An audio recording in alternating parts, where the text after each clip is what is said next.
Chapter 1. The Son of Genoa. Once upon a time, nestled along the Italian coastline, there was a bustling city-state called Genoa. Its lively ports were like the heart of a body, pumping with energy as ships sailed in and out, carrying goods from far-off lands. It was here, in 1451, that a boy named Christopher Columbus was born into a world filled with the salty air of the sea and tales of faraway places. This environment would leave a mark on him, fostering a dream that would shape not only his life, but also the course of human history. Columbus's father, Domenico, was a wool weaver and merchant, a humble man who instilled in his son the importance of diligence and hard work. His mother, Susanna, was a woman of kindness and grace, nurturing the young Columbus and ensuring that he grew up in a loving and supportive environment. But it was the sea that truly became Columbus's first love. As a child, Columbus would often sneak away to the docks, captivated by the sailors and their tales of daring journeys on the high seas. He would listen, wide-eyed, as they spoke of foreign lands, strange creatures, and vast oceans. Each story added fuel to his growing passion for exploration. In the confines of his home, he would pore over maps and charts, tracing out the trade routes that crisscrossed the Mediterranean. He learned about the famous explorers who had sailed these seas before him, and he imagined himself following in their footsteps. At the age of 10, Columbus's fascination with the sea deepened.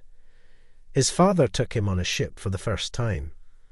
The moment he stepped on the deck, feeling the wooden planks beneath his feet and the ship swaying gently with the ocean's rhythm, Columbus knew that he belonged there.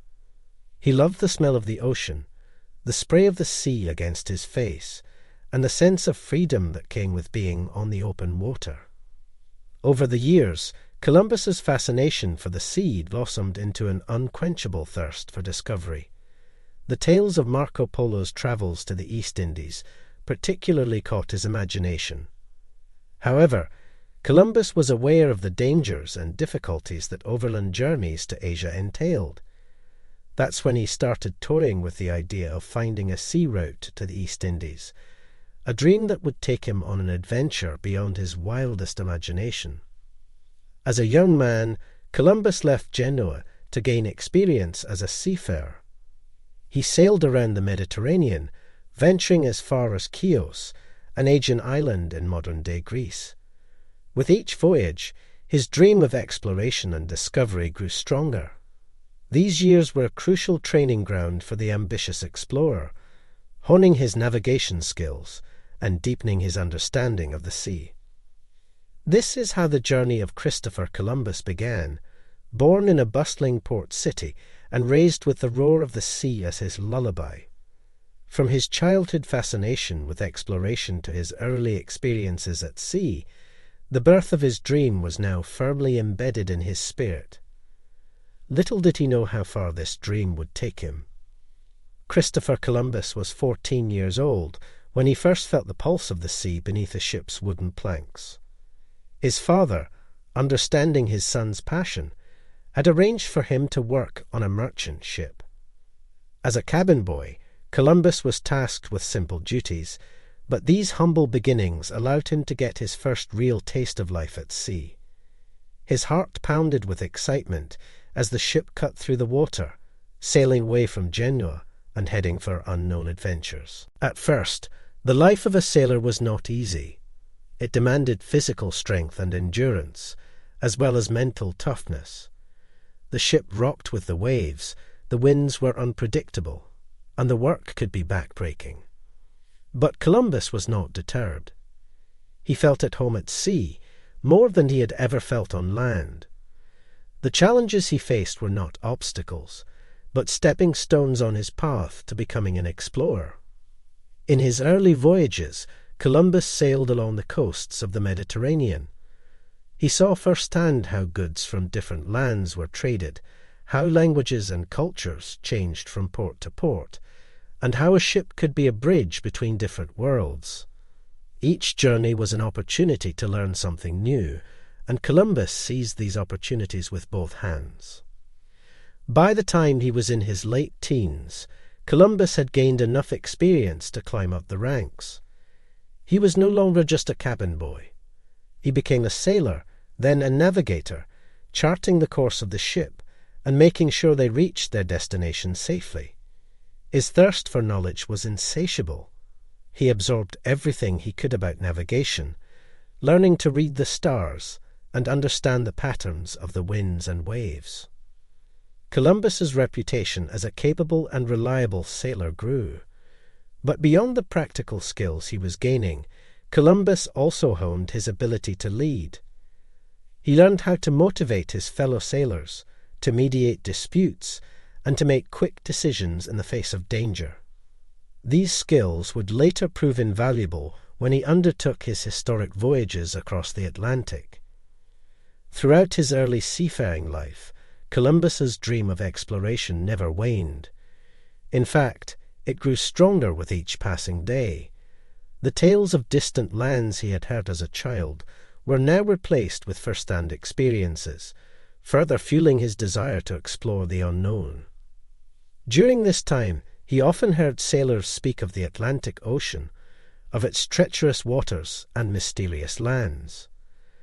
They spoke of how the ocean stretched to the ends of the earth, and how those brave, or foolish, enough to venture into it were never seen again. But instead of being scared, Columbus was intrigued. He wondered if the stories were true, if there really was a world beyond the horizon. The young mariner's experiences at sea did more than just teach him the ways of the sailor. They ignited an unstoppable fire within him, a desire to explore the uncharted, to push the boundaries of what was known, and to discover what lay beyond the horizon. The sea was no longer just a home for Columbus, it was his calling. And so, with the skills he had honed and the passion that drove him, Columbus set his sights on the vast, mysterious waters of the Atlantic. Part 3. The idea of a new route. By the time Christopher Columbus was in his mid-20s, he was an accomplished mariner, skilled in navigation and well-versed in the art of sailing.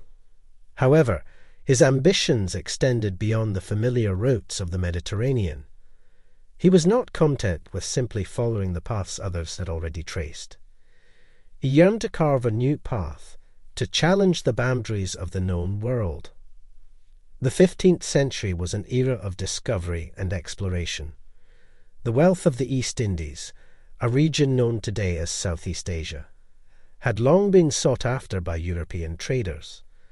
The lucrative trade of spices, silk, and other exotic goods drove European powers to find faster and safer routes to Asia.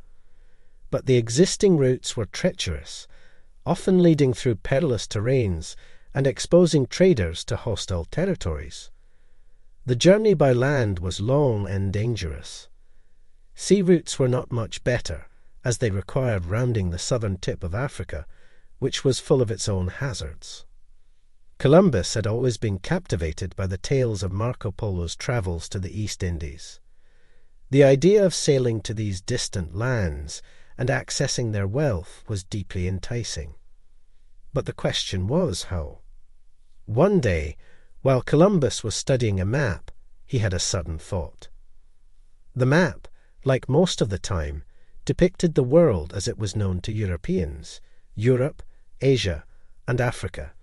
Beyond the coast of Europe and Africa, the vast expanse of the Atlantic Ocean stretched out, uncharted and intimidating.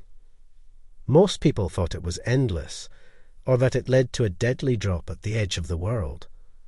But Columbus had a different idea. He knew the world was round, a concept that was accepted by most educated people of his time.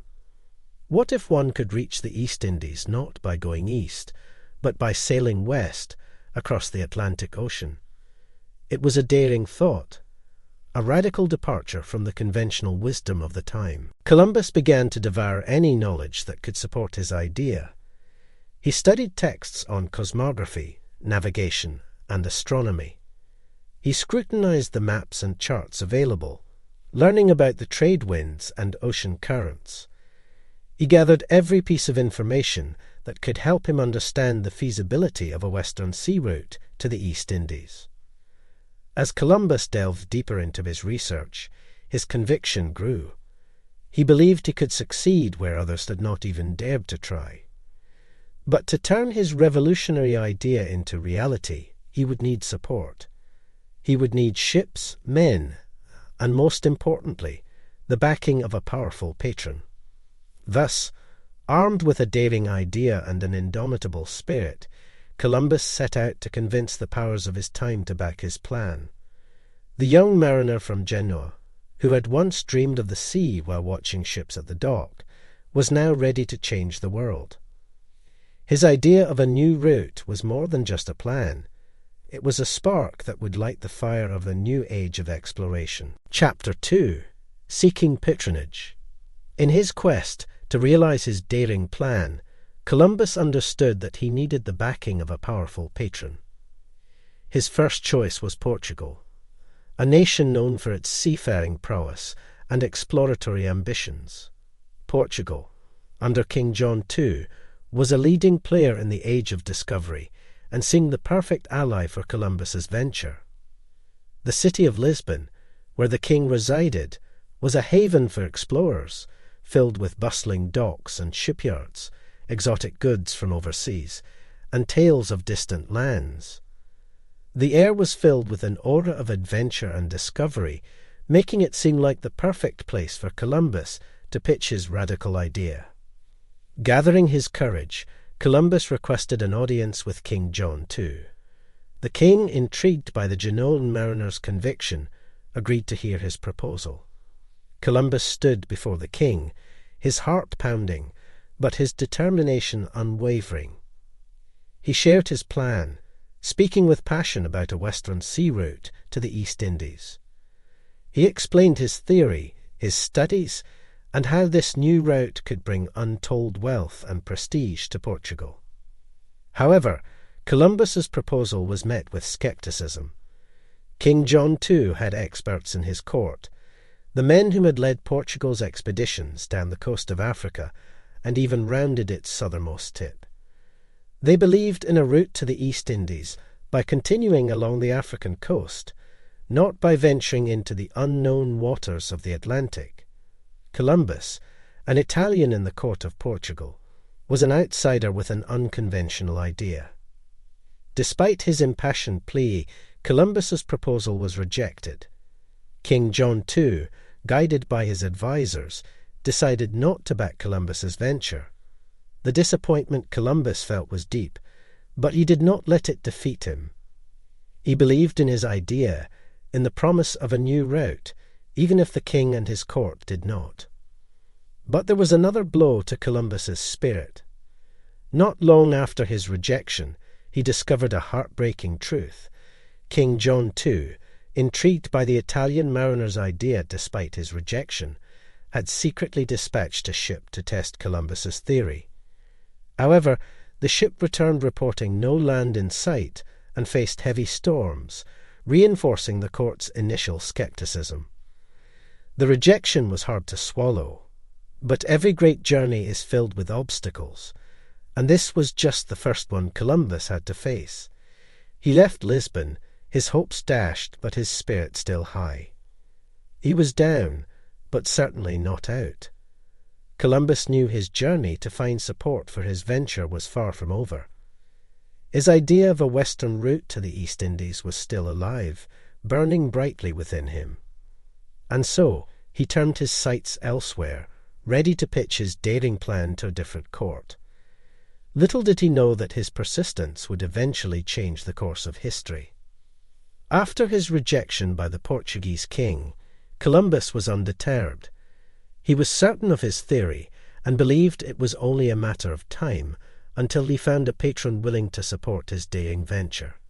He set his sights on Spain, a country known for its ambitious rulers, King Ferdinand and Queen Isabella. Arriving in Spain, Columbus felt a glimmer of hope. The country was in a period of growth and resurgence. The recent completion of the Reconquista, A long campaign to reclaim Spanish territories from Muslim rule had made Ferdinand and Isabella more open to projects that could boost Spain's status among European powers. Eager to seize this opportunity, Columbus requested an audience with the monarchs. Upon hearing his name and his grand plan, the rulers agreed to meet the persistent mariner. Columbus stood before Ferdinand and Isabella, his determined eyes meeting theirs. He outlined his proposal, speaking with the same conviction and fervour he had displayed in Portugal. He spoke of a shorter route to the East Indies, of the untapped wealth, and the potential for spreading Christianity to new lands.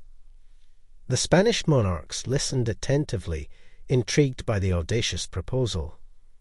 Unlike in Portugal, Columbus's idea did not face immediate dismissal.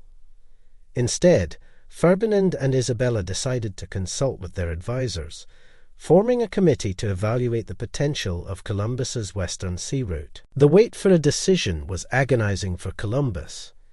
He watched the days turn into months, and the months into years.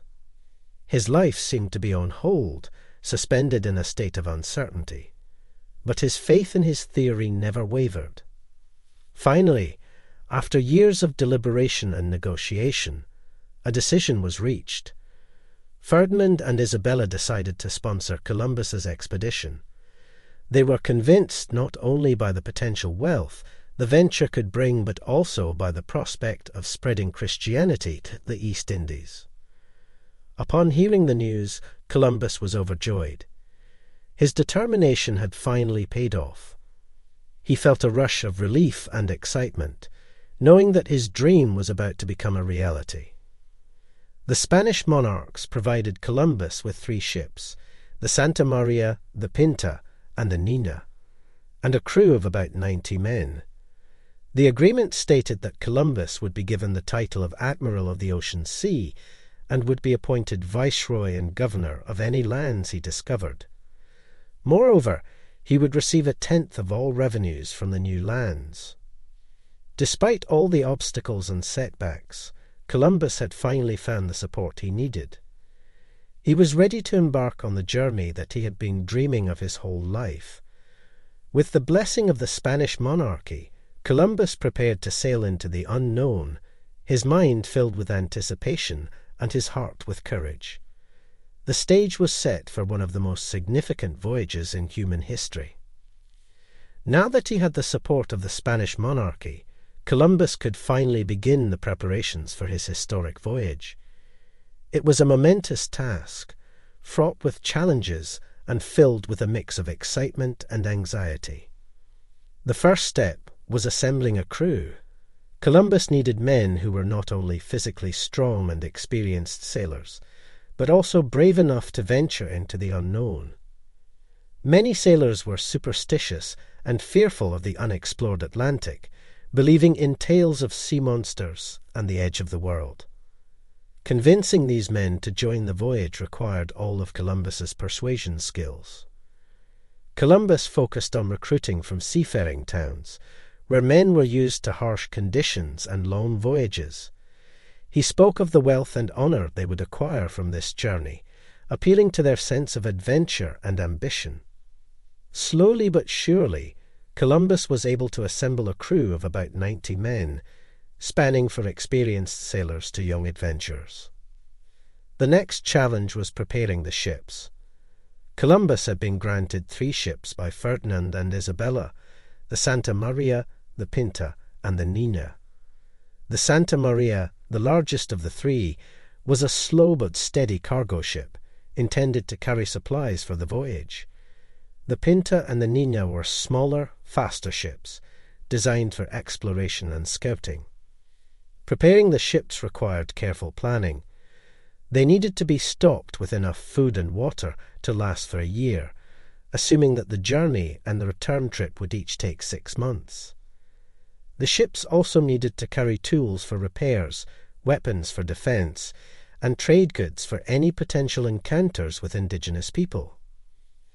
As the preparations progressed, Columbus faced another unexpected challenge. The departure date was pushed back several times due to various issues, including ship repairs and difficulty in securing supplies. The delays caused unrest among the crew and made the task of keeping their morale high even more difficult for Columbus. Despite the setbacks, Columbus never lost sight of his goal. He took the delays in stride, using the extra time to double-check every detail, ensuring that no stone was left unturned in his preparation. Finally, everything was ready. The ships were stocked, the crew was prepared, and Columbus was eager to begin his voyage.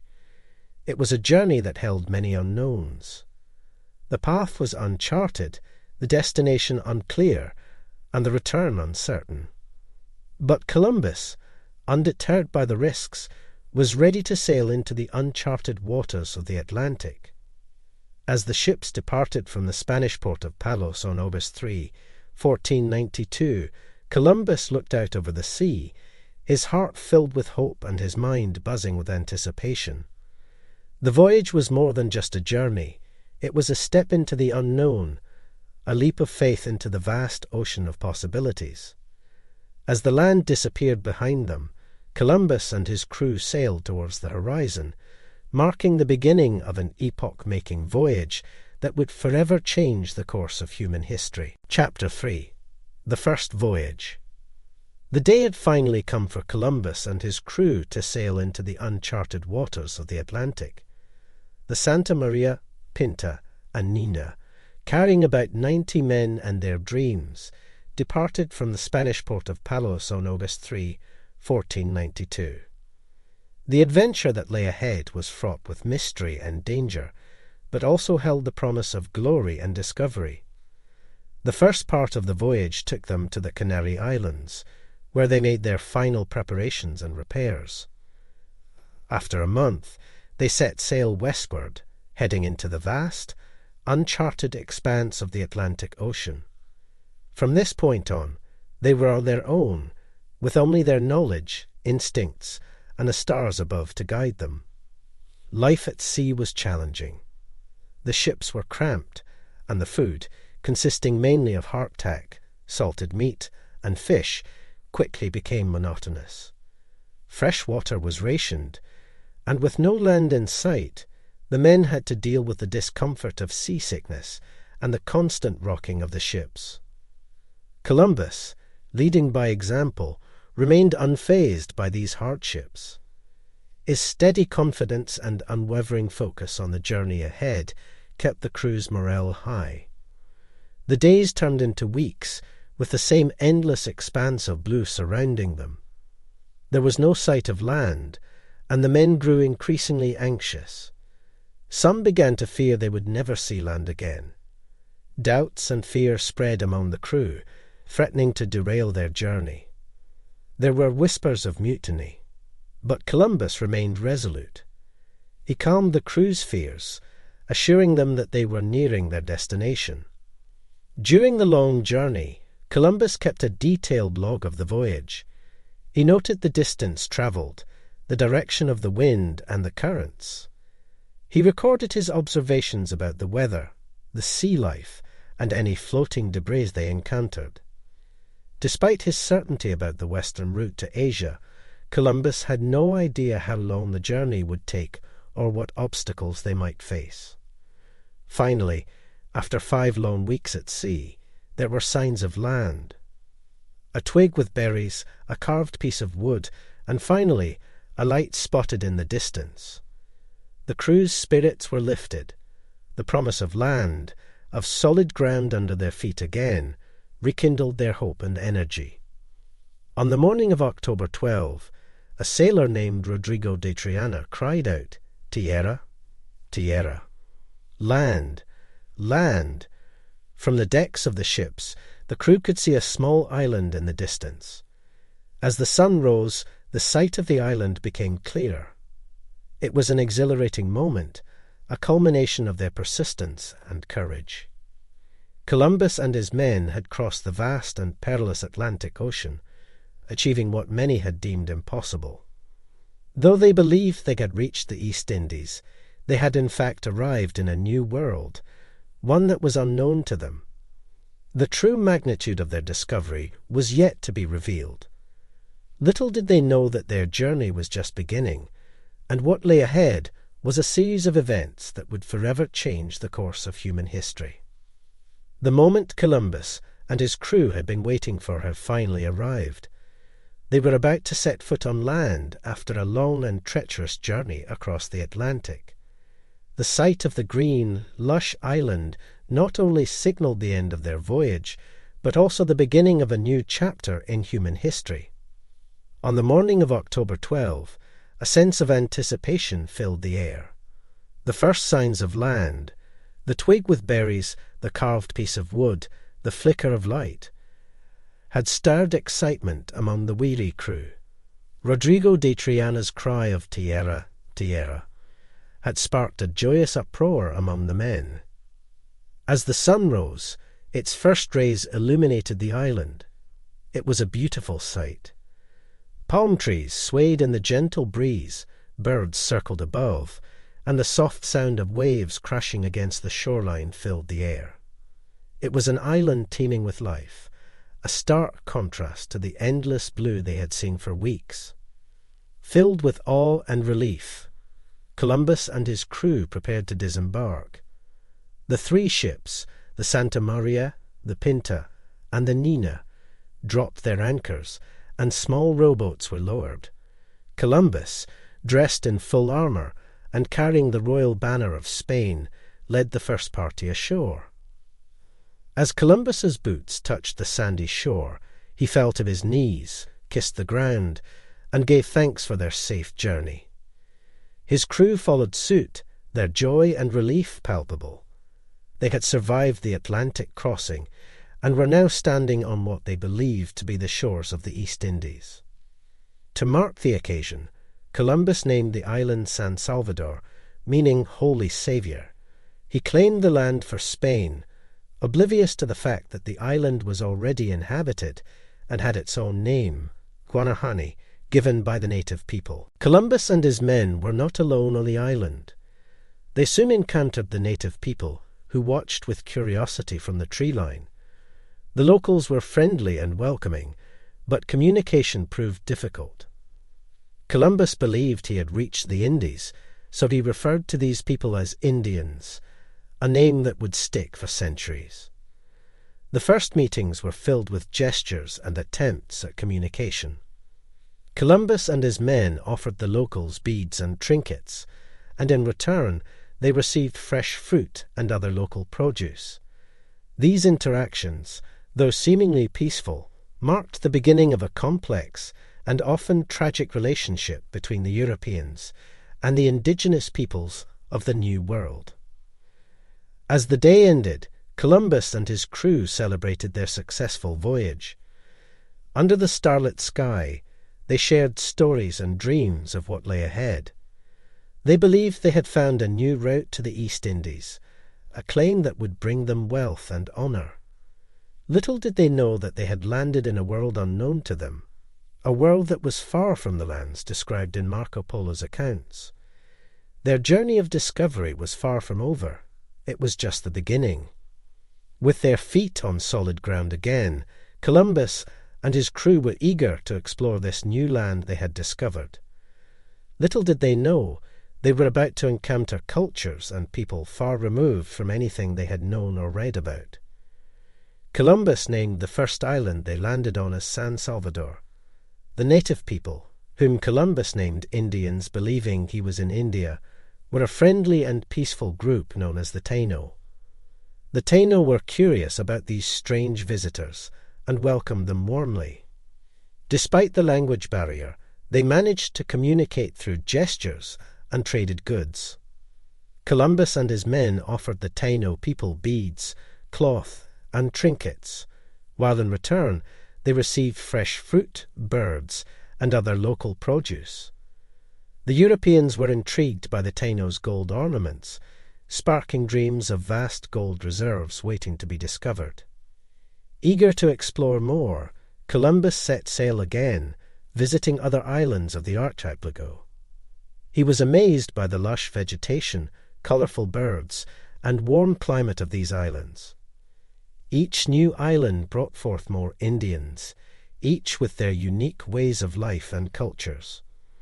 All this was meticulously noted down in Columbus's log, providing the first European account of the New World.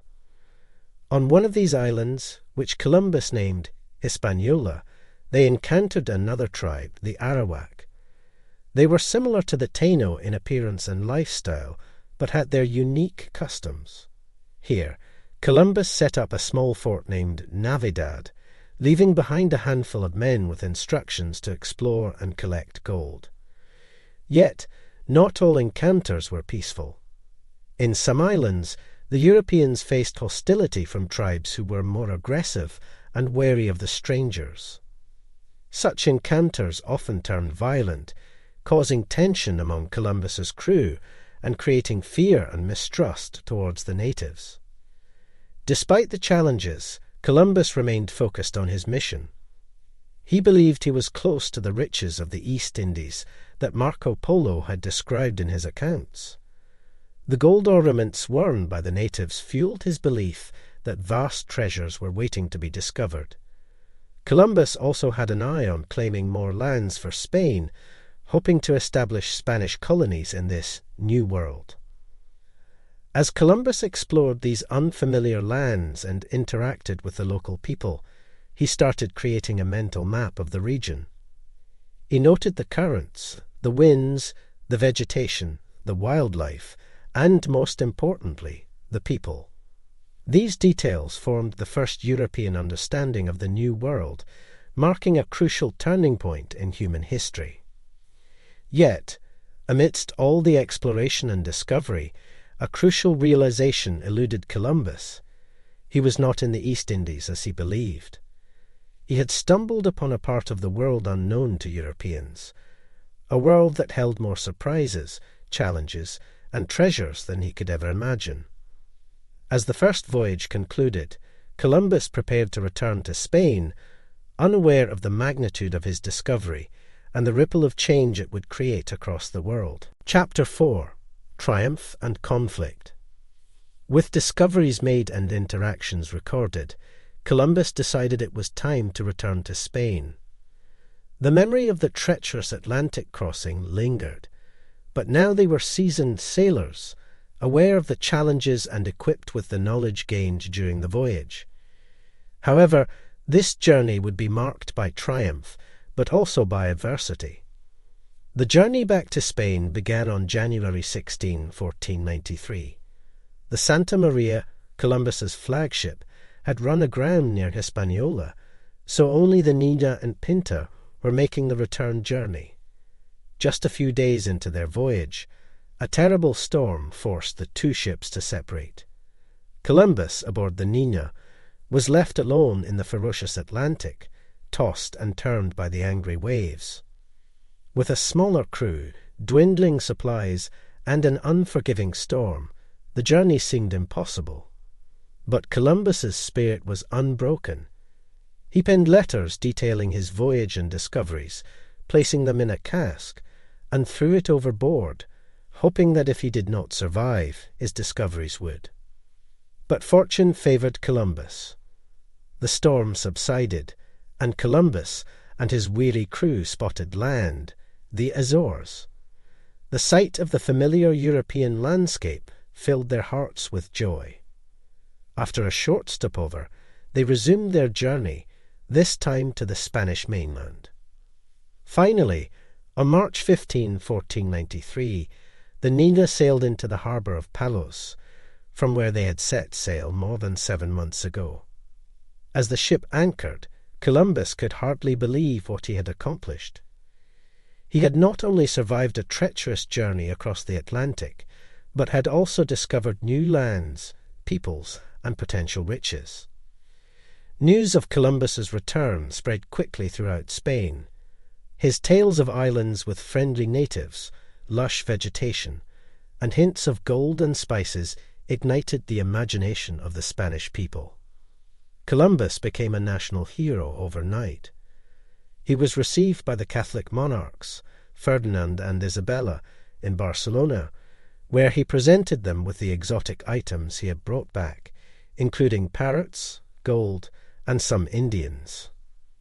Columbus's triumphant return to Spain marked the successful completion of what many had deemed an impossible journey. The dreamer from Genoa had proved his critics wrong. His discovery would soon be known across Europe, bringing him fame and recognition. But his return was not just about personal triumph. It was a victory for Spain, solidifying its status as a rising power, eager to rival Portugal in the age of exploration. Yet, amid all the celebrations and accolades, seeds of conflict were being sown. There were those who questioned Columbus's claims, his leadership, and his treatment of the native people. Many among his own crew felt overlooked and unappreciated, while the natives back in the New World had their first taste of European ambition and greed. As Columbus basked in his triumph, little did he know that his adventures had just begun, and his decisions would shape not only his fate, but also that of two worlds. With Columbus's successful return to Spain, he found himself thrust into the limelight. His journey had been a triumph, and he was celebrated as a national hero. His tales of new lands, exotic creatures, and cultures captivated the imaginations of people far and wide. Yet, fame often brings with it controversy, and for Columbus it was no different. The promises of gold and spices he had made before his voyage had created great expectations. The gold ornaments and trinkets he brought back hinted at the potential wealth waiting to be discovered.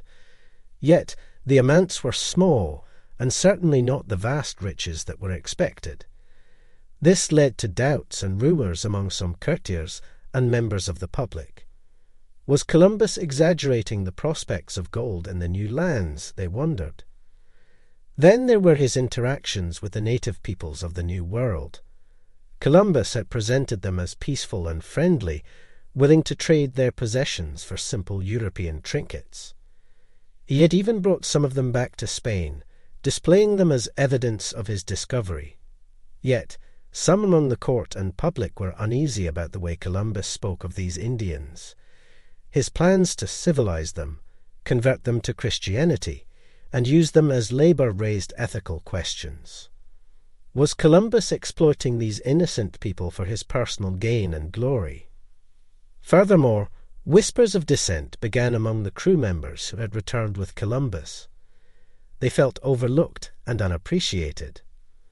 Their heroic efforts on the voyage seemed overshadowed by Columbus's fame.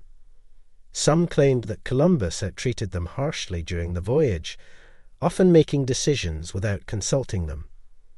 The man they saw being celebrated in court was different from the man they had experienced at sea. As these controversies swirled around him, Columbus found himself defending his actions and claims. He insisted that his accounts of the New World were accurate. He believed that with more voyages they could find the gold and spices they sought. He also defended his treatment of the Indians, maintaining that his intentions were to civilize them and bring them under the protection of the Spanish crown. The more Columbus defended himself, the more polarizing he became. The public and the court were divided in their opinions. Some saw him as a national hero, an explorer of the highest order who had put Spain on the world map. Others viewed him as an opportunist, exploiting the promise of new lands for personal glory. Amidst all these controversies, one thing was clear: Columbus had started something that could not be undone. He had bridged the old world with the new, a feat that would bring untold changes, challenges, and conflicts in the years to come. The journey of Christopher Columbus was far from over. Indeed, the most challenging chapters were yet to unfold. Eager to capitalize on Columbus's discoveries, King Ferdinand and Queen Isabella agreed to fund a second voyage. This time, Columbus was not setting off into the unknown. He was tasked with establishing a permanent colony in the New World and converting the natives to Christianity. Little did he know, this voyage would prove more challenging than the first. Columbus's fleet for the second voyage was much larger. On September 25, 1493, he set sail with 17 ships, carrying around 1,200 men, including soldiers, farmers, and craftsmen. There were also priests to convert the natives, and livestock and supplies to set up a colony. The journey across the Atlantic was smooth, and within a few weeks they spotted land. It was the New World, and it was as beautiful and mysterious as Columbus remembered. Columbus's first order of business was to check on the men he had left at Fort Navidad during his first voyage. But what he found was a shocking sight. The fort was destroyed, and all the men were gone. Through signs and gestures, the natives explained that disputes over gold had led to fights, and eventually the fort was attacked. The dream of gold had brought the first blood to the New World. Shaken but not deterred, Columbus decided to proceed with establishing a new colony. He chose a location on the northern coast of Hispaniola, which he named La Isabela, after Queen Isabella. The men began building houses, a church, and a fort. They planted crops and started interacting with the natives. The first European colony in the New World was taking shape. But life in La Isabela was far from the utopia Columbus had envisioned. The weather was harsh, disease spread rapidly, and food shortages became common. The natives, who had initially welcomed the Europeans, were growing wary of their demands for gold and labor. Relations between the colonists and the natives started deteriorating. The promise of a new world filled with riches was gradually turning into a nightmare of disease, hunger, and conflict. Despite the difficulties, Columbus pushed on. He explored other islands, always on the lookout for the promised riches. He encountered new tribes, claimed new lands for Spain, and collected any gold he found. But the challenges at La Isabela continued to grow, with growing unrest among the colonists and increasing tension with the natives. As Columbus navigated the trials of establishing a colony, his leadership was put to the ultimate test. His dream of a prosperous new world where Europeans and natives lived in harmony was beginning to crumble.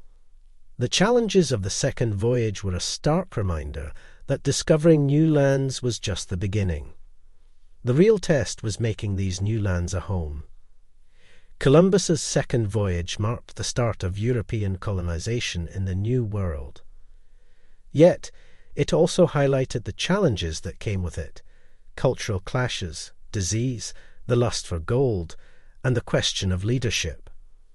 As Columbus wrestled with these issues, his triumphs were increasingly marred by conflicts. But his adventures in the New World were far from over. The journey of Christopher Columbus, the son of Genoa, continued, etching a path through history that would forever change the world. Chapter 5. The Third Voyage and Discontent.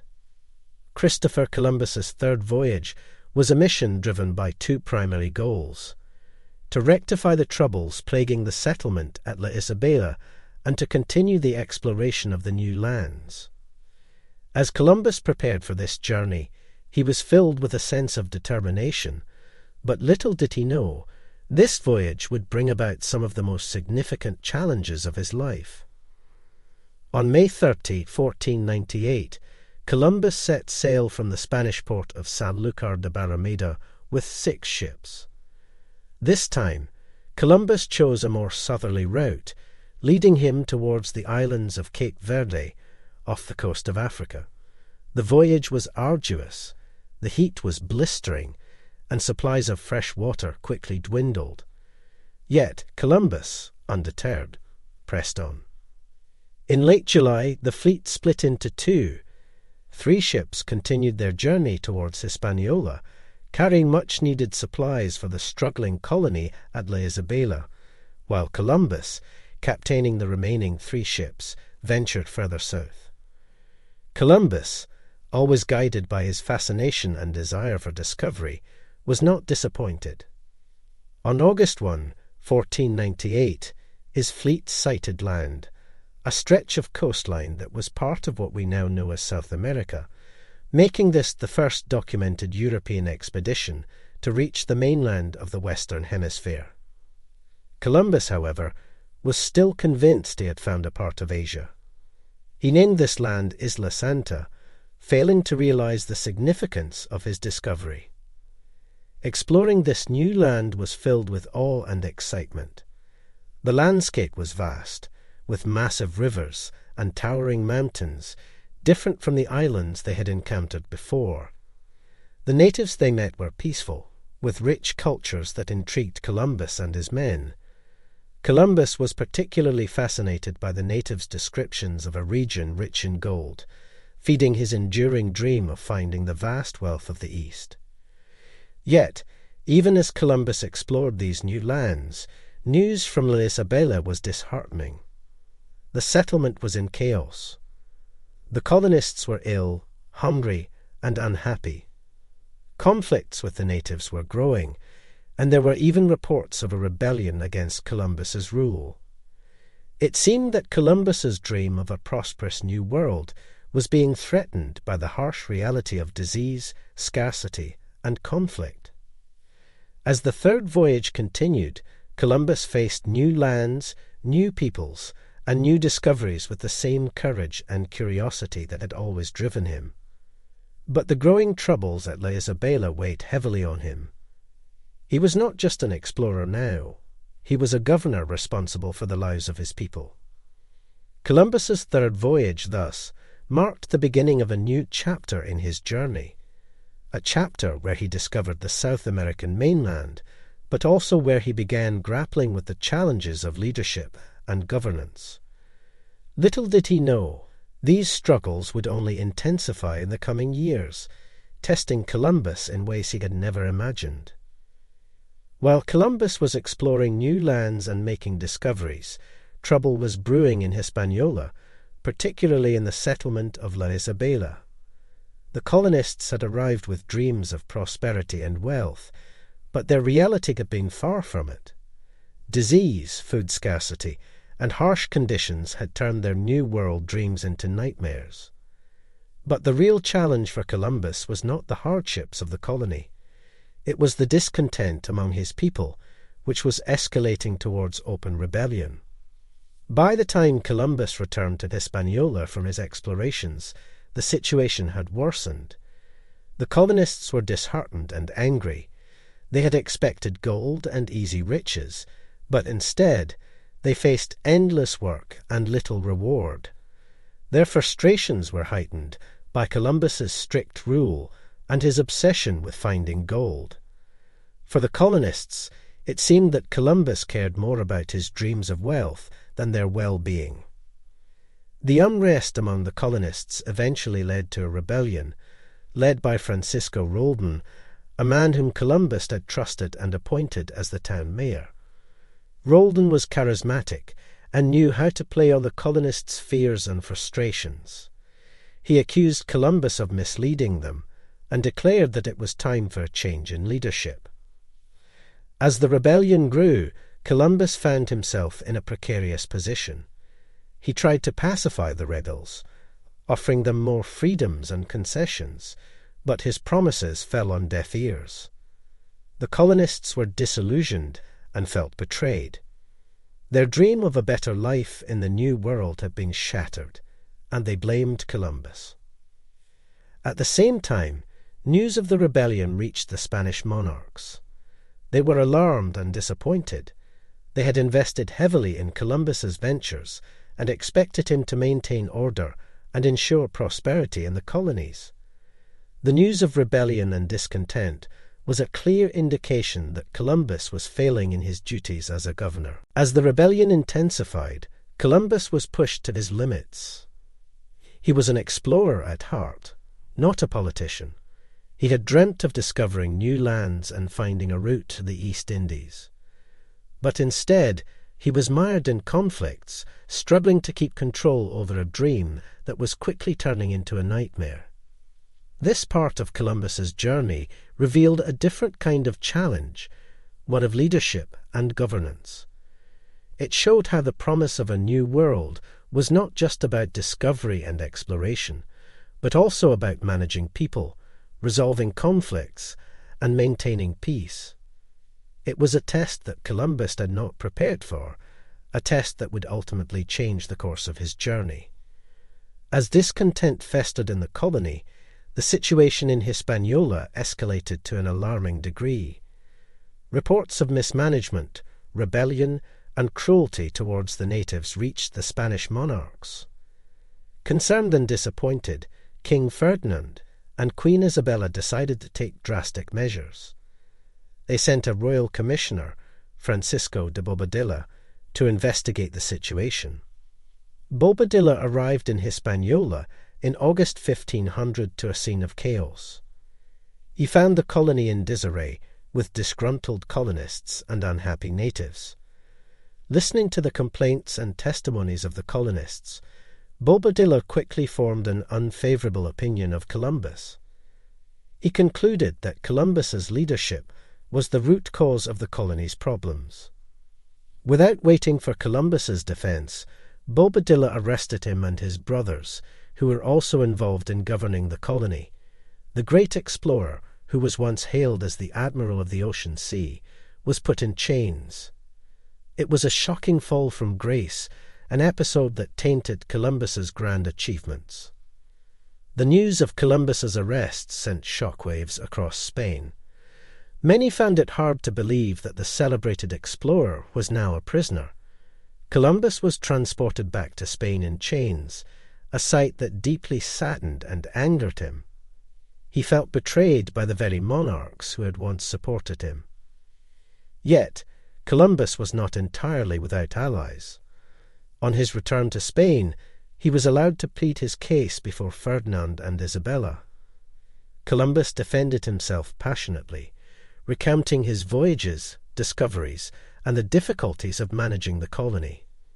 He argued that he was a victim of a conspiracy by disloyal colonists who resented his strict rule.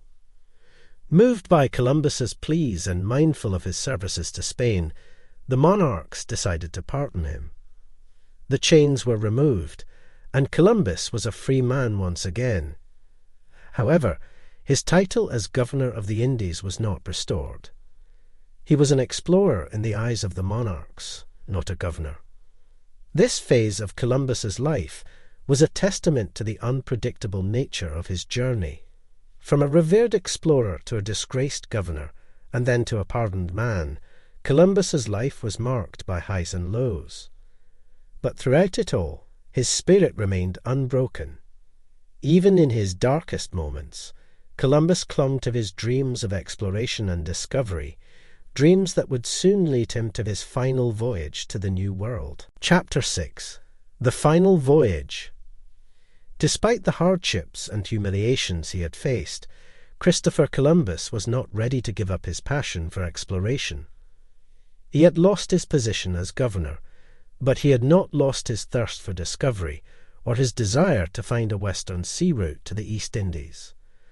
After a year of negotiations and pleading, Columbus was granted permission by King Ferdinand and Queen Isabella to embark on a fourth voyage.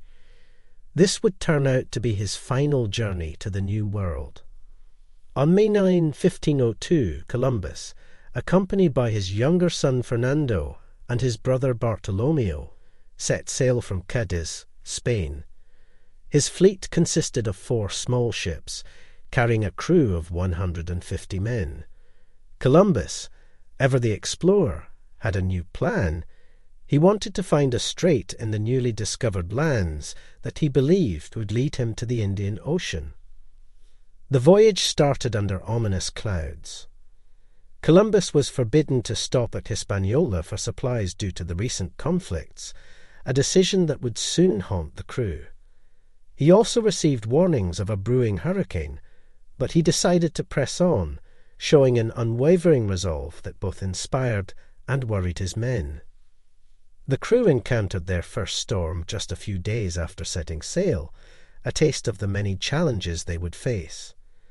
The crew battled heavy rains, fierce winds, and massive waves, a reminder of the perilous nature of sea voyages in that era. Despite these adversities, Columbus kept his fleet steady, his eyes firmly on the horizon. Their first landfall was on the island of Martinique, but Columbus, driven by his grand plan, did not stay for long. They sailed west, exploring the coastlines of present-day Central America, from Honduras to Panama. Yet, despite their extensive explorations, the strait that Columbus sought remained elusive. The fourth voyage was proving to be a challenging and disappointing one. Not only was the strait nowhere to be found, but the relations with the native tribes were also turning hostile. Incidents of violence and conflict escalated, leading to losses on both sides. To make matters worse, their ships, battered by storms and infested with shipworms, were starting to deteriorate. Columbus was forced to beach his ships on the coast of Jamaica, leaving the crews stranded far from home. The fourth voyage was far from the triumph Columbus had hoped for. Instead, it was filled with disappointments, challenges, and an ever-growing sense of desperation. Yet, despite the despair, Columbus clung to his dream, his belief in his mission. He remained a man driven by exploration, undeterred by the mounting obstacles.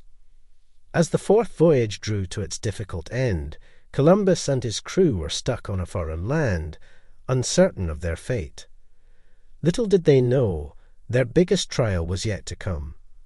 But for now, Columbus, the relentless explorer, could only look out at the vast sea, his dreams as boundless as the waters before him. Shipwrecked on the coast of Jamaica, Christopher Columbus and his crew found themselves in a desperate situation. Their ships were irreparably damaged and incapable of making the long journey back to Spain. Columbus knew that their only hope was rescue, but that seemed a distant possibility on this remote island. The crew's first priority was survival. They built a makeshift camp using the materials salvaged from the ships. They traded with the local natives, exchanging trinkets and beads for food and water. Initially, the natives were friendly, sympathetic to the castaways' plight. They provided the crew with cassava, fish, and fruit, ensuring their survival in the initial months. However, as weeks turned into months, the natives' goodwill began to wane. The endless demand for food from Columbus's men strained their resources.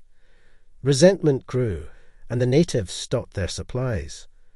Faced with the threat of starvation, the situation in the camp grew tense.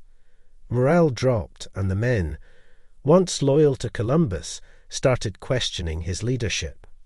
In this dire situation, Columbus came up with a plan. He knew, from his navigational charts and almanacs, that a lunar eclipse was due to occur soon. Using this knowledge, he decided to stage a display of his divine power to regain the natives' favor. He called for a meeting with the native chiefs and predicted that the moon would disappear from the sky as a sign of the gods' anger at the natives' lack of support. When the lunar eclipse occurred as Columbus predicted, the natives were awestruck. Fearing divine wrath, they hurriedly agreed to continue providing food and assistance. While this clever ploy bought the crew some time, it didn't solve the underlying problem. They needed to be rescued. Columbus sent a party of men in a canoe to navigate the open ocean and reach Hispaniola. It was a desperate and dangerous journey, but it was their only hope. This small group of men, against all odds, successfully reached Hispaniola after a grueling journey. However, securing a rescue mission proved to be a challenge.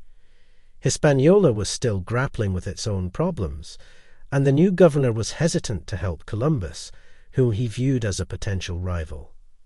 Months passed, with each day testing the stranded crew's resolve. Meanwhile, in Hispaniola, Columbus's men were struggling to convince the governor. It was only when a new ship arrived from Spain, bearing a letter of commendation for Columbus from the Spanish monarchs that the governor relented. Finally, after an agonizing wait of over a year, a rescue ship arrived in Jamaica. Columbus and his crew, warm and weary, were saved. Their ordeal was over. Columbus's final voyage, marred by disasters and disappointments, had come to an end. Despite the challenges, Columbus's spirit remained undaunted. His passion for exploration, his relentless pursuit of discovery, never wavered, even in the face of despair. He returned to Spain not as a triumphant explorer, but as a survivor.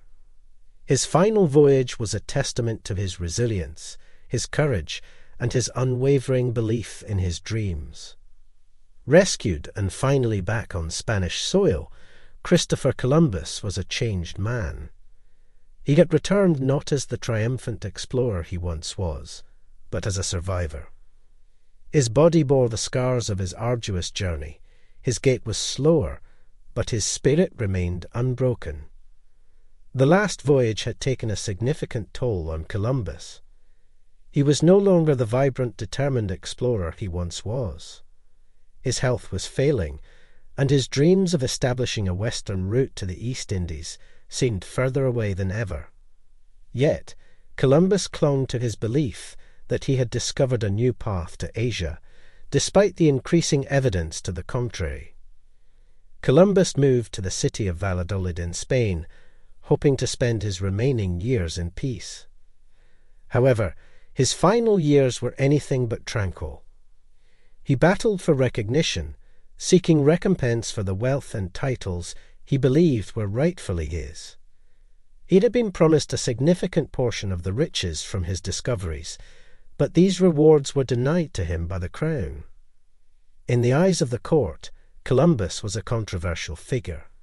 His contributions to the world were undeniable, yet his governance of Hispaniola and the atrocities committed under his rule were significant stains on his reputation. His fall from grace was as rapid as his rise to fame. Columbus spent his remaining years in litigation, fighting for his lost titles and promised wealth. This battle, known as the Pleitos Colombinos, was a complex legal struggle that extended beyond Columbus's lifetime. His son Diego continued the fight after his father's death, seeking justice for his family's claims. In the midst of this legal battle, Columbus's health continued to deteriorate. He suffered from a range of ailments, the result of years of hard sea travel, and the stressful circumstances of his final years. Despite his failing health, he never ceased to dream of new explorations. He was, until the very end, an explorer at heart. On May 20, 1506, Christopher Columbus passed away. His death was relatively quiet, a stark contrast to the adventurous, tumultuous life he had led. He died believing he had found a new route to the East Indies, a conviction he held on to until his final breath. Columbus's final years were a mixture of struggle and disappointment, but they in no way diminish his significant contributions. He changed the world's understanding of geography, opened up a new era of exploration, and connected continents. His voyages marked the beginning of lasting contact between Europe and the Americas, shaping the course of history.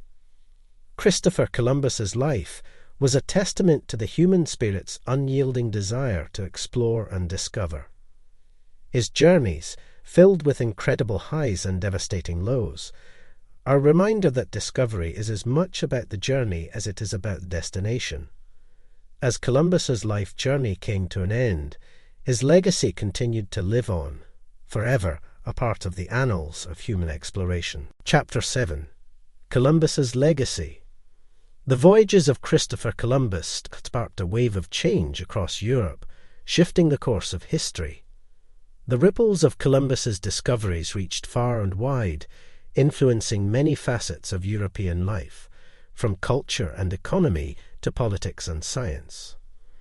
For centuries, Europe had been somewhat isolated, with the vast majority of its trade and exploration focused on the Mediterranean and its immediate surroundings. Columbus's voyages opened a new world of possibilities, quite literally. His discovery of the New World revolutionized Europe's understanding of the planet, forever altering the established views of geography and navigation. Columbus's voyages led to the Age of Discovery, an era marked by intensive exploration and colonialism. European nations raced to explore and claim parts of the New World.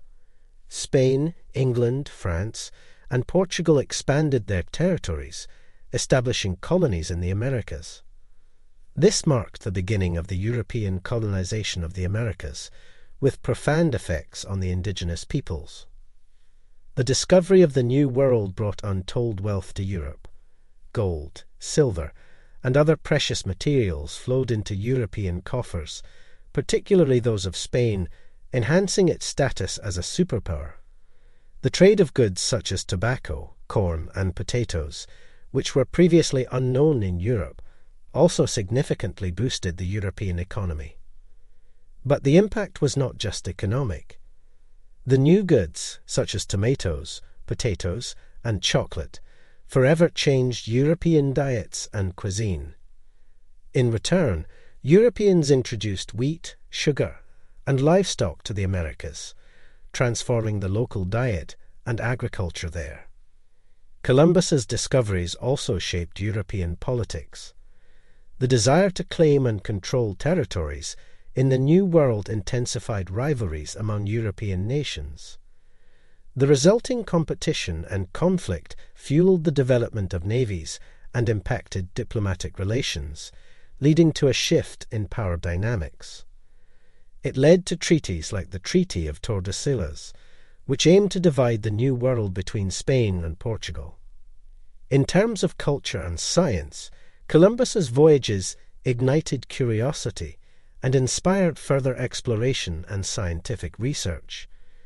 The voyages challenged the accepted scientific and religious views of the time, leading to a shift towards more empirical methods of study. It spurred the advancement of cartography, navigation, and shipbuilding. However, the impact of Columbus's voyages on Europe was not without controversy. The voyages set off a chain of events that led to the enslavement, exploitation, and decimation of indigenous populations in the Americas. The repercussions of these actions are still felt today, leading to a complex and contested legacy. In conclusion, the impact of Columbus's voyages on Europe was profound and far-reaching. His discoveries shaped the continent's economic, political, and cultural landscape, marking the beginning of a new era in European history. The son of Genoa, through his unwavering desire to explore and discover, changed the world in ways he could never have imagined. While Christopher Columbus's voyages brought about an era of great change and prosperity for Europe, they spelled a time of considerable upheaval and devastation for the native peoples of the Americas. Before Columbus set foot in the New World, the Americas were home to a wide array of diverse cultures and civilizations, including the Inca, Maya, and Aztec in the south, and numerous tribes such as the Iroquois, Sioux, and Apache in the north. Their societies were complex, with advanced systems of agriculture, architecture, and governance. The arrival of Columbus marked the beginning of the end for many of these civilizations. His voyages set in motion a series of events that would dramatically alter the lives of the indigenous peoples of the Americas. The Europeans who followed Columbus came not just as explorers, but as conquerors, settlers, and colonizers. One of the most devastating impacts was the introduction of diseases to which the native peoples had no immunity. Smallpox, measles, and influenza ravaged the indigenous populations, causing death on a massive scale. Some historians estimate that within a century of Columbus's arrival, up to 90% of the indigenous population of the Americas had died due to disease. The European colonizers seized native lands, exploiting the rich resources for their benefit. Gold, silver, and other precious materials were extracted and shipped back to Europe, stripping the land of its wealth. Indigenous people were forced into labor, enslaved to work in the mines and plantations established by the colonizers. Cultural destruction was another significant impact. European colonizers often imposed their languages, religions, and ways of life on the native peoples, erasing centuries-old traditions and practices. Native languages dwindled, and indigenous religions were suppressed as Christianity was forcefully spread. Yet, despite the profound adversity they faced, the indigenous peoples of the Americas showed remarkable resilience. They resisted the invaders, fought for their rights, and struggled to preserve their cultures. Some of their traditions and languages have survived to this day, a testament to their enduring strength. The legacy of Columbus in the New World is a complex and painful one. His voyages marked the beginning of a period of immense suffering for the indigenous peoples of the Americas. But they also set the stage for the creation of a new world, one that would be shaped by the blending of cultures, the clash of civilizations, and the indomitable spirit of survival. In understanding Columbus's legacy, it is important to recognize the full scope of his impact: the exploration and discovery, the colonization and exploitation, and the resilience and survival. His story serves as a stark reminder of the profound and lasting impact of our actions on the world and its peoples. As time has moved forward, our understanding of the past has evolved, and with it, our perception of historical figures like Christopher Columbus. How Columbus is viewed today is the result of centuries of reinterpretation and reassessment of his voyages and their impact. In the centuries following Columbus's voyages, he was largely celebrated as a heroic explorer, a man who dared to venture into the unknown and opened up a new world to Europe. He was seen as a symbol of bravery and determination. Schools, cities, and monuments were named in his honor, and his expeditions were commemorated with grand ceremonies, such as the World's Columbian Exposition held in Chicago in 1893. For many years, the narrative surrounding Columbus in Europe and the Americas primarily focused on his role as a navigator and explorer. His discoveries were celebrated, and his faults were largely overlooked. Columbus Day, celebrated in various forms across the Americas and in Spain, was a testament to this celebratory view. However, in more recent times, there has been a significant shift in the narrative. With a greater emphasis on social justice and historical accuracy, there has been increased scrutiny of Columbus's treatment of the indigenous peoples and the devastating effects of his voyages. Some argue that Columbus was not a hero, but a catalyst for genocide, pointing to the mass deaths of indigenous people from diseases brought by the Europeans, forced labor, and violent conquests. Calls have been made to replace Columbus Day with Indigenous Peoples Day in the United States, recognizing the cultures and contributions of the Native American peoples. In recent years, statues of Columbus have been the focus of protests and debates, with some being defaced or removed. Such actions reflect the increasingly controversial place Columbus holds in modern consciousness. For many, these statues are not just depictions of a man, but symbols of colonialism, exploitation, and violence against indigenous peoples. However, it's also important to note that views on Columbus remain diverse.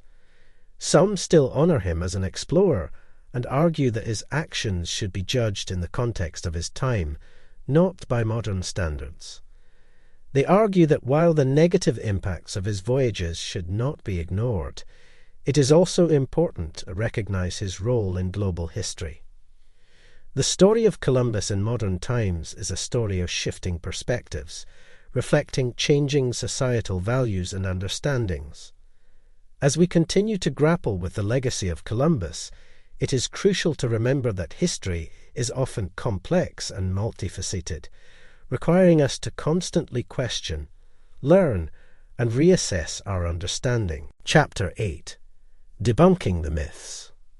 There is a well-known tale that suggests Christopher Columbus was the only person in his time who believed the earth was round. That he had to argue against scholars and the church who all held the belief that the earth was flat. But is this story based on fact? Let's take a closer look and separate myth from reality. The truth is that the idea of a spherical earth has been around for thousands of years before Columbus. The ancient Greeks were among the first to suggest that the earth was round, not flat. The philosopher Pythagoras, who lived in the 6th century BC, is often credited with this discovery. Later, another Greek philosopher, Aristotle, provided physical evidence to support this idea. He noted that during a lunar eclipse, the Earth's shadow on the moon is round. This observation could only be explained if the Earth was spherical. Fast forward to Columbus's time, and the idea of a round Earth was well established among educated people. In fact, the main point of disagreement was not whether the Earth was round, but how large it was. Scholars in Columbus's day had calculated the Earth's circumference with impressive accuracy using the same techniques developed by the ancient Greeks. The problem was, Columbus disagreed with these calculations. He believed that the Earth was much smaller, and hence, he thought he could reach Asia by sailing west from Europe in a much shorter time. When Columbus presented his plans to the scholars at the University of Salamanca, they didn't reject his ideas because they believed the earth was flat.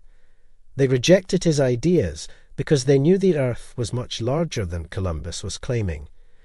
They were correct, and Columbus was wrong. If the Americas hadn't existed, and Columbus had kept sailing, his voyage would have ended in disaster. So how did the myth of Columbus proving the earth was round come to be so popular? This misinterpretation of history can be traced back to the 19th century, when American author Washington Irving wrote a fictionalized biography of Columbus. In this book, Irving painted an image of Columbus defending the idea of a round earth against narrow-minded scholars who believed it was flat. This dramatic tale caught the public's imagination and has persisted in popular culture, even though it's historically inaccurate. Debunking this myth helps us better understand the real historical context of Columbus's voyages. It reminds us of the importance of questioning popular narratives and seeking a more accurate understanding of our past. In the end, the story of Columbus and the round earth serves as a testament to the enduring power of myth and the importance of historical truth. The narrative of Columbus's encounters with the indigenous peoples of the Americas is a subject of much debate and controversy. Some myths paint a peaceful picture of these encounters, while others depict a more conflict-ridden reality. Let's delve deeper into the truth of these complex relationships.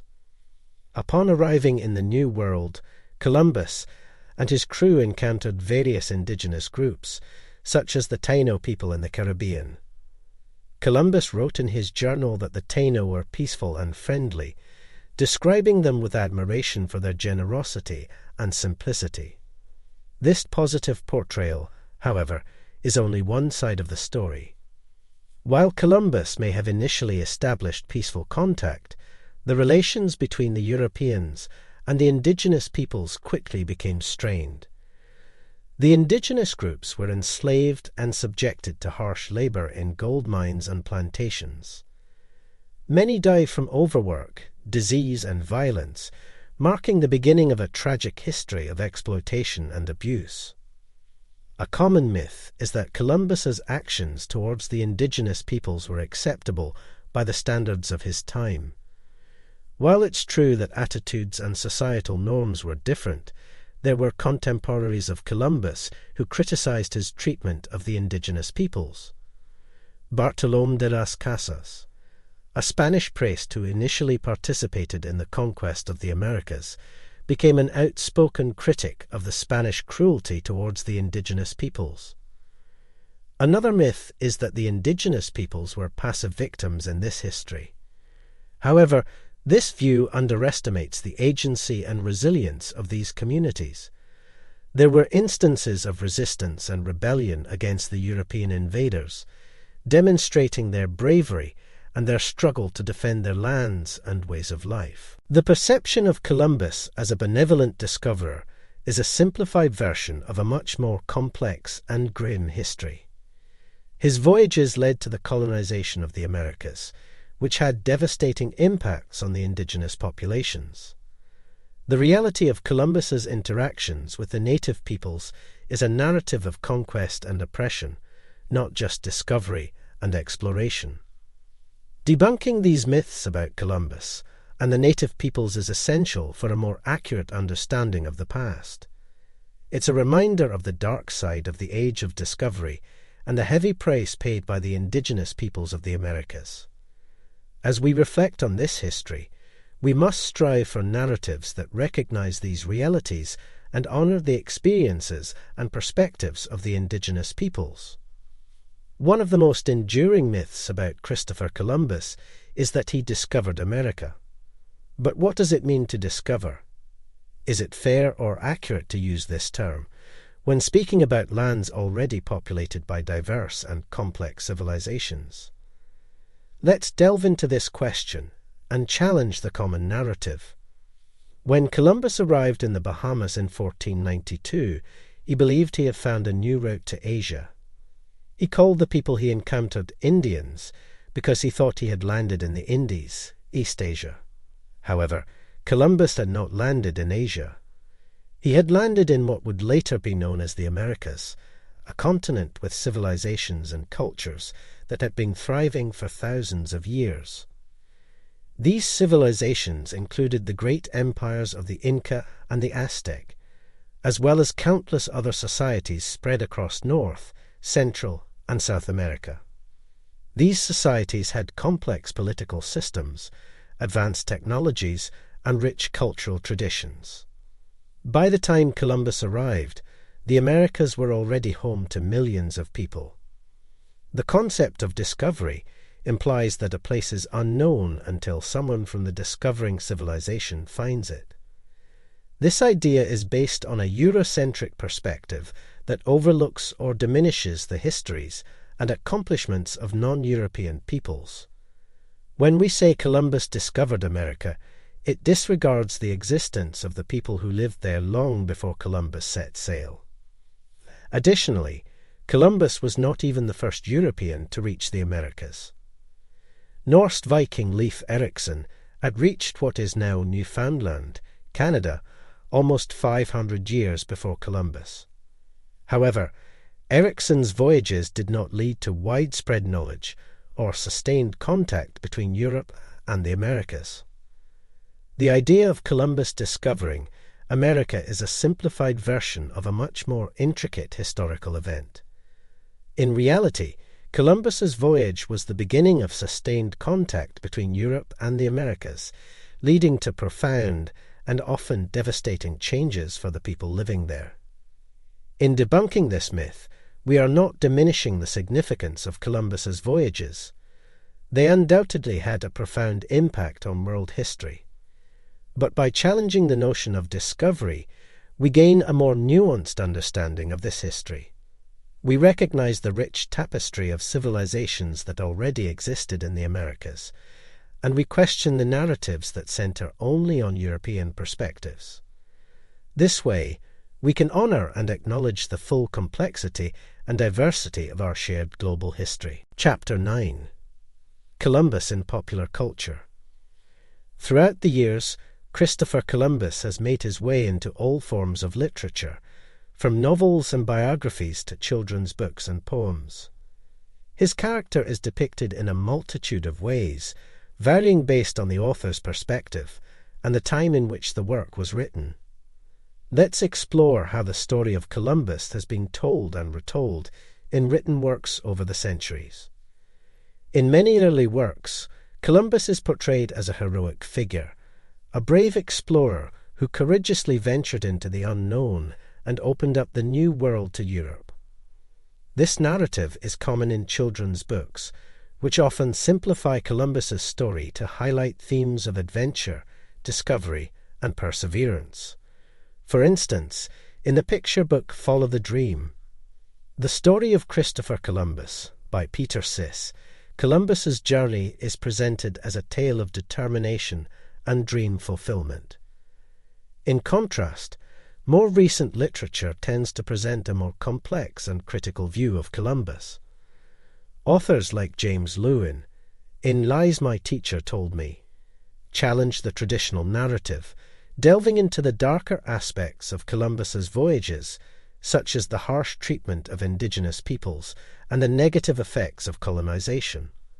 These works aim to provide a more balanced understanding of Columbus's legacy. Biographies of Columbus also vary widely in their portrayal of the explorer.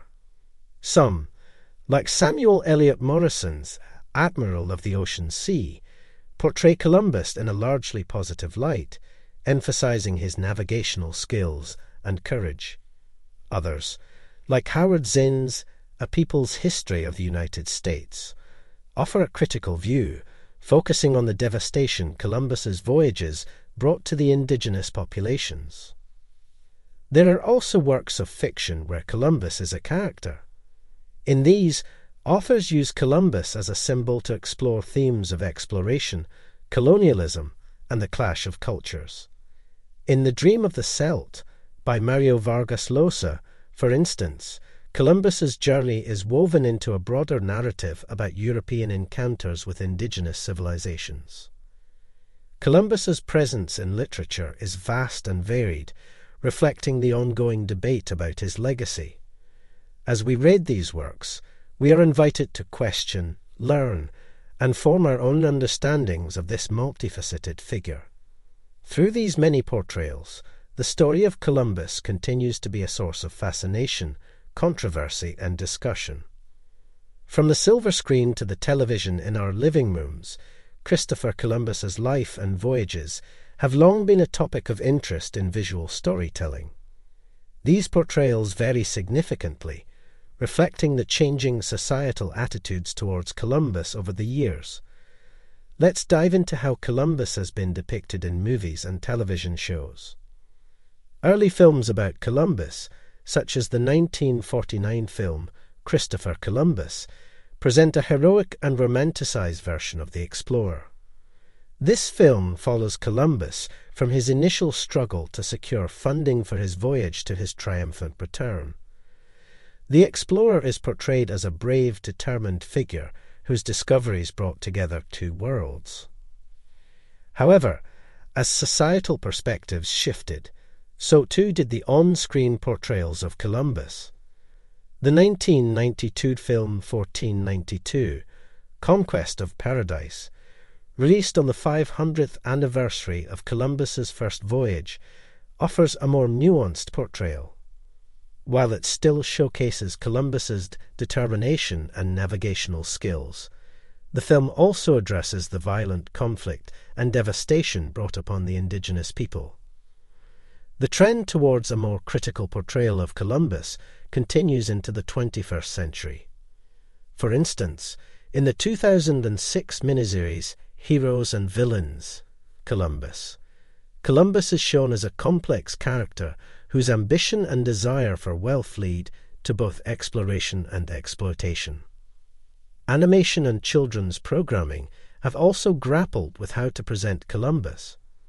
Educational shows like Horrible Histories and Hysteria have episodes dedicated to Columbus that try to balance the acknowledgement of his navigational accomplishments with the impact of his voyages on indigenous populations. Documentaries provide another perspective on Columbus. These often attempt to separate the man from the myth, using historical evidence to paint a more accurate picture of Columbus's life and impact.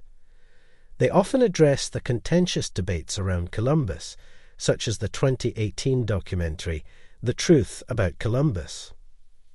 As we watch these various depictions of Columbus, we see how each reflects the era in which it was created. From hero to villain, from adventurer to conqueror, Columbus's on-screen image changes as society's understanding and interpretation of his legacy evolves. These portrayals not only inform our perceptions of Columbus, but also provide a mirror to our societal values and historical consciousness.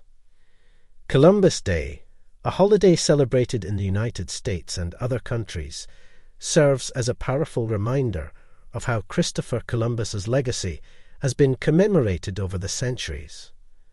However, the day is not without controversy. To understand why, let's delve into the history and debates surrounding this annual event. Columbus Day originated in the late 19th century, primarily as a celebration within the Italian-American community. As an Italian who sailed under the Spanish flag, Columbus was a figure of pride for many Italian immigrants in America. The first recorded Columbus Day celebration in the United States took place in New York City in 1866, organized by the Italian community.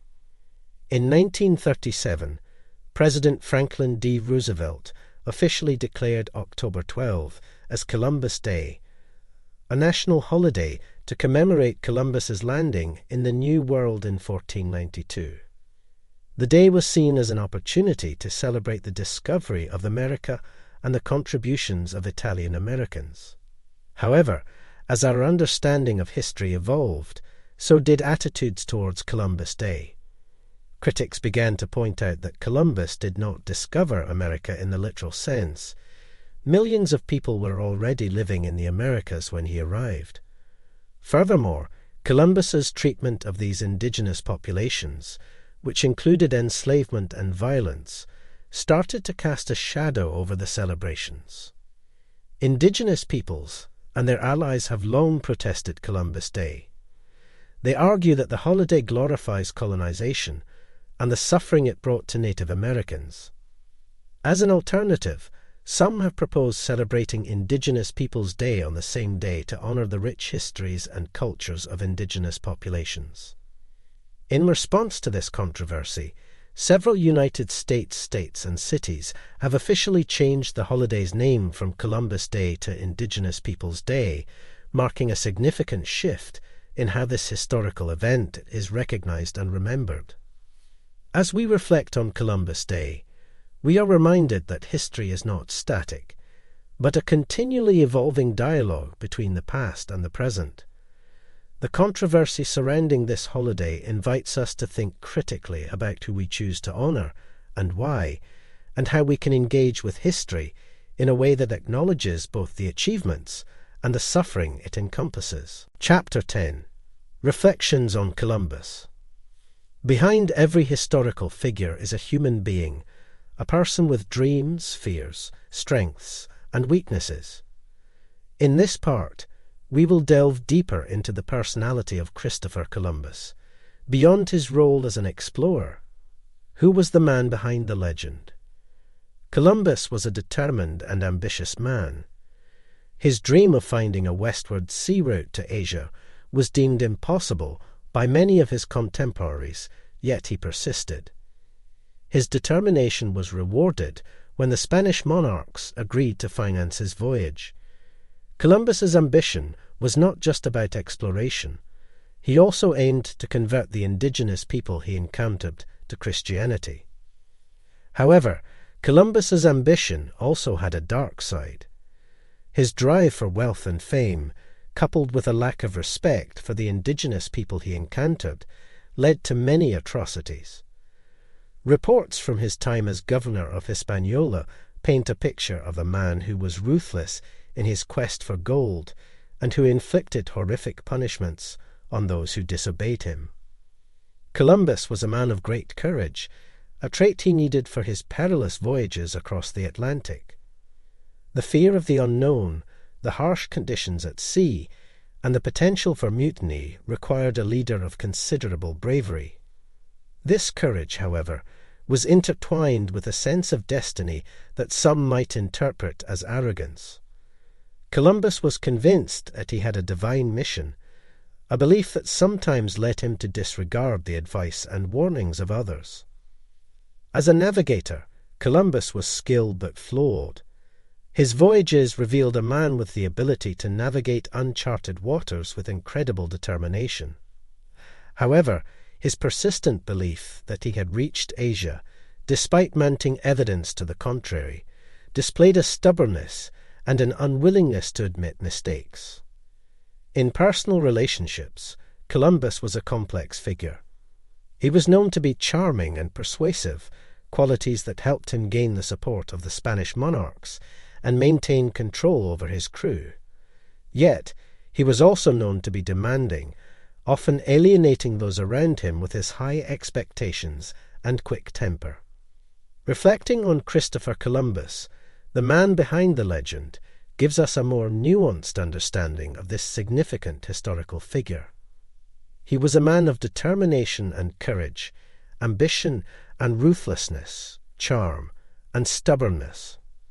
As we conclude this exploration of Columbus's life, we are reminded that history is made by imperfect humans, and understanding their humanity helps us better comprehend the complexities of the past.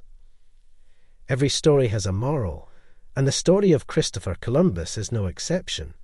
His life, filled with triumphs and failures, victories and mistakes, offers us numerous lessons. One of the first lessons to be gleaned from Columbus's life is the value of determination. Despite many obstacles and rejections, Columbus never gave up on his dream to find a westward sea route to Asia. His steadfast perseverance eventually won him the backing of the Spanish monarchs and the chance to embark on his legendary voyages. This demonstrates that success often demands resilience and an unwavering belief in one's goals, even in the face of adversity. However, Columbus's life also provides a warning about the dangers of unbridled ambition. His desire for wealth and fame led him to exploit the indigenous peoples he encountered, leading to their suffering and decimation. This teaches us that while ambition can drive us towards our goals, it should never compromise our values or the rights and welfare of others. Another lesson we can learn from Columbus is the importance of adaptability. Despite being a skilled navigator, Columbus remained convinced that he had reached Asia, even when evidence suggested otherwise. This stubbornness hindered his understanding of the world he had stumbled upon. Therefore, Columbus's story reminds us to remain open to new information and to be willing to adapt our beliefs and strategies when confronted with new evidence.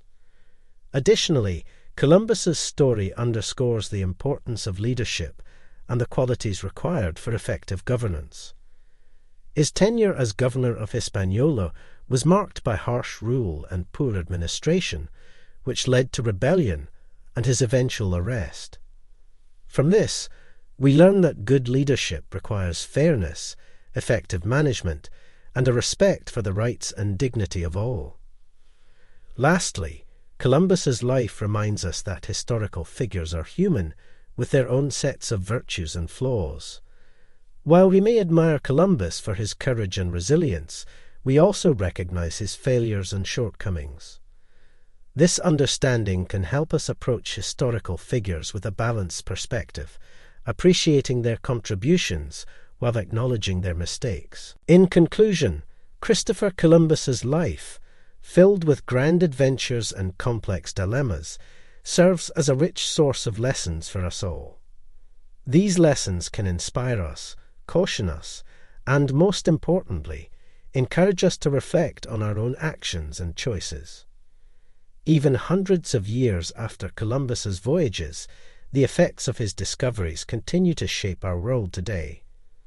His journeys mark a significant turning point in history that set off a chain of events, influencing the way we live, think, and interact with the world around us.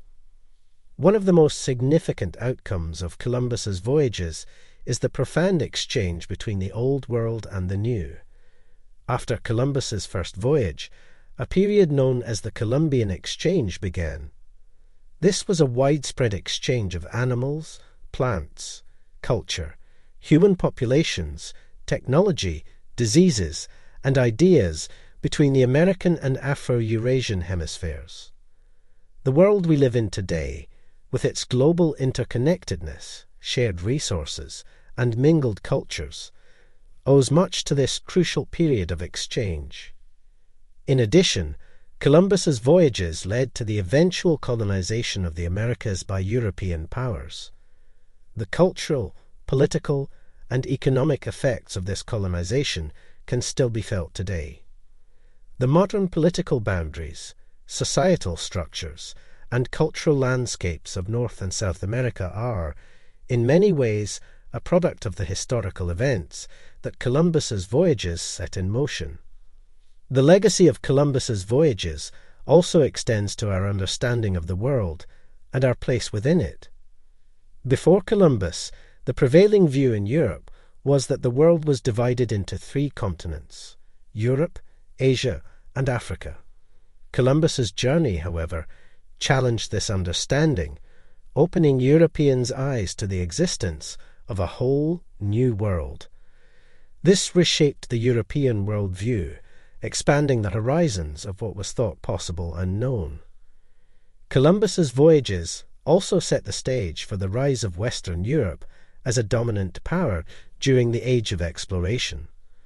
The wealth and resources brought back from the New World, along with the new sea routes to Asia, propelled the economies of European nations. These nations eventually grew to dominate much of the world, shaping global politics and economics in ways that persist today. Finally, the debate surrounding Columbus's legacy reflects ongoing discussions about the nature of exploration, colonization, and cultural interaction. These dialogues compel us to consider the complex and sometimes painful history of our world, and to seek a more comprehensive and empathetic understanding of our shared human story. In essence, the journey that Columbus started more than 5 centuries ago is far from over. Its effects continue to unfold, influencing our lives and our world in ways both seen and unseen. As we move forward, we carry the legacy of Columbus's voyages with us, serving as a reminder of our past as we navigate towards the future.